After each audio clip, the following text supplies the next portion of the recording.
Lundi, début de semaine et comme c'est un début de semaine, évidemment, c'est un moment pour faire un petit, épisode bilan sur la semaine passée avec une semaine sur laquelle, là encore, j'ai tenu, ma régularité dans ses grandes lignes, même s'il y a eu, pas mal de décalage. C'est vraiment un défi hyper chouette que, de se donner l'idée de publier une fois par jour pendant l'été avec des moyens de production simples comme celui du smartphone.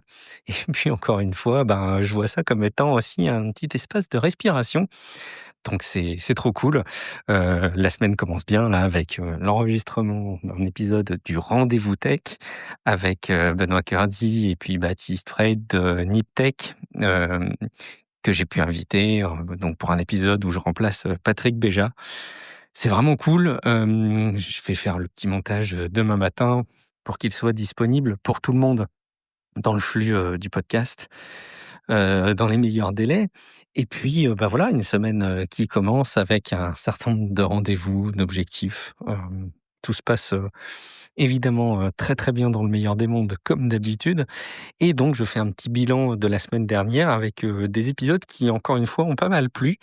J'ai toujours, et je suis vraiment surpris, plein de retours vraiment très chouettes et très positifs de la part des gens qui écoutent La Voix de Guillaume. Et ça s'installe doucement dans les statistiques, ça s'installe doucement mais sûrement dans les habitudes d'écoute, je pense, d'un certain nombre d'entre vous.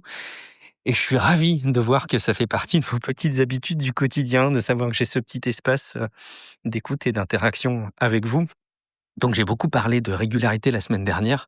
Je pense que je vais essayer de m'obliger à ne plus parler des rythmes de publication parce que je tourne en rond sur le sujet et ben tout simplement il faut mettre en place des actes et pas aborder le sujet de la régularité à chaque fois et plutôt parler des choses de fond. Je pense que ça sera plus viable sur le long terme et ce sera plus intéressant pour vous. Et je vous fais un petit élément d'actualisation puisque hier soir, nous avons terminé la saison 1 de Squid Game et je dois dire que la série est quand même très cool. Vraiment, je suis hyper fier et content que mon fils m'ait poussé à la regarder et en plus à la regarder avec moi. Je crois qu'il prend autant de plaisir à regarder ça une deuxième fois avec moi que moi je n'ai de plaisir à regarder pour la deuxième fois des choses avec lui. Il y a pas très longtemps, je lui avais fait regarder, Sixième Sens, par exemple, ou Interstellar, des films pour lesquels j'avais vraiment hâte qu'il ait, l'âge, pour en profiter avec moi et bah, ce plaisir qu'on a de partager, quelque chose avec quelqu'un d'autre, de revoir quelque chose avec, quelqu'un qui l'a pas vu. C'est vraiment, hyper plaisant.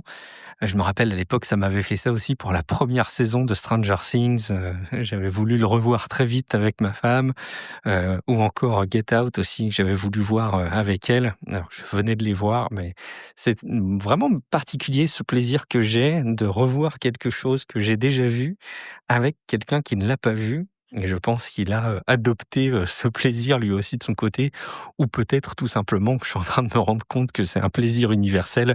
Vous me direz si, vous aussi vous avez ce petit plaisir. Donc voilà, saison 1 terminée, on va, d'ici tout à l'heure, commencer la saison 2 pour laquelle j'ai eu, des des critiques.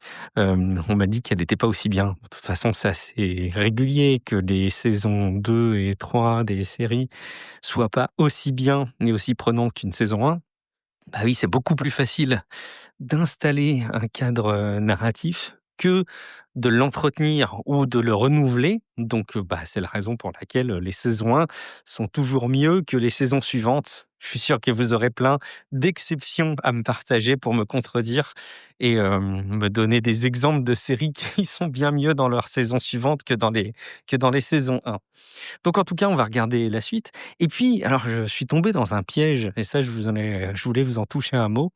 Mais je prends vraiment beaucoup de plaisir à être tombé dans ce piège dans le cadre de l'été, dans le cadre d'un moment où je veux me reposer, où je veux me faire plaisir.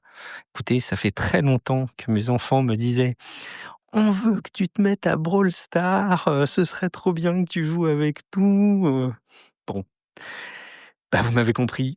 je me suis mis un peu à Brawl Stars, moi qui avais banni les jeux de mon smartphone.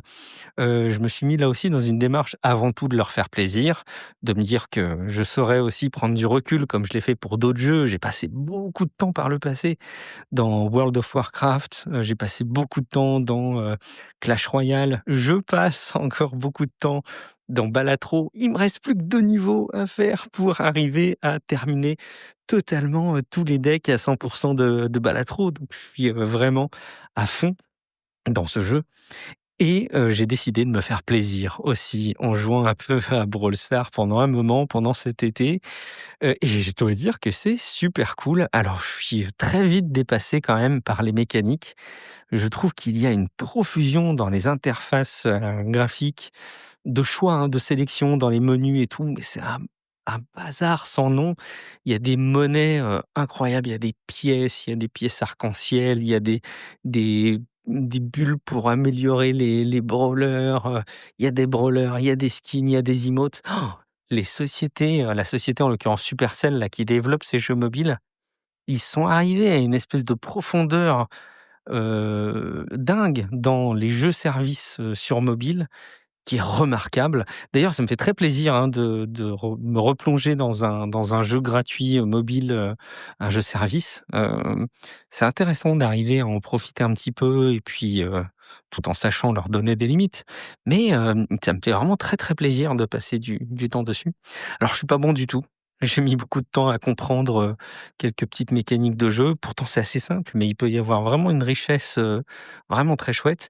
Je sens bien que mes enfants, tiltent bien mieux que moi là-dessus, mais j'ai la naïveté de penser qu'on passe, des bons moments ensemble. Donc je vais évidemment continuer, un petit moment pour en profiter avec eux et me faire plaisir aussi par la même occasion.